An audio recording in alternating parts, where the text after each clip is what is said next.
Kolkata league জয় east Bengal club এবং আমাদের সবার জন্য একটা পজিটিভ দিক। নেক্সট কম্পিটিশন আইপিএল বা সুপার কাপ বা আইএসএল নামার আগে একটা চ্যাম্পিয়ন অবশ্যই মোটিভেট করবে এবং আমাদের জুনিয়ররাও পুরো রেডি সেটা বুঝিয়ে দিচ্ছে টিমের কম্পিটিশনে বাড়বে, ভালো দিক।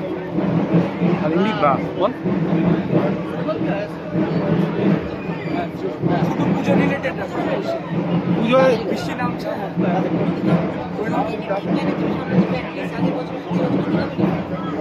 আমাদের এই বছর পুজোতে সম্ভবত প্র্যাকটিস থাকবে, জানি না ছুটি কি, তবে অবশ্যই ছুটি পেলে অবশ্যই অষ্টমীর অঞ্জলিটা কেউ যে মিস করে না, চেষ্টা করবো বাড়ির সবাইকে নিয়ে, বউকে নিয়ে অষ্টমীর অঞ্জলিটা সবাই মিলে মণ্ডপে।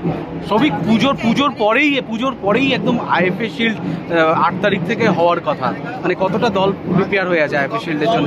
দল পুরোপুরি প্রিপেয়ার হয়েছে এবং ছুটিতেও সবাইকে প্রোগ্রাম দেওয়া ছিল, কেউ নেই যে এরকম ফিটনেসের ব্যাপার, সবাই মোটিভেটেড এবং আগামী যে টুর্নামেন্টই হবে নিজেদের টিম 100% দেবে এবং চ্যাম্পিয়ন হওয়ার চেষ্টা করবে। হ্যাঁ ভালো, সেটা তো ভালো, ম্যাচ খেলতে পারবে এবং ম্যাচ এখন যত ম্যাচ খেলবে তত ভালো। আমাদের মানে অ্যাজ এ ইন্ডিয়ান প্লেয়ার আমাদের ম্যাচ টাইম কম, সুতরাং যত ম্যাচ পাবে আমাদের ইন্ডিয়ান ফুটবলারদের জন্য ভালো, ন্যাশনাল টিমের জন্য ভালো যত ম্যাচ পাবে।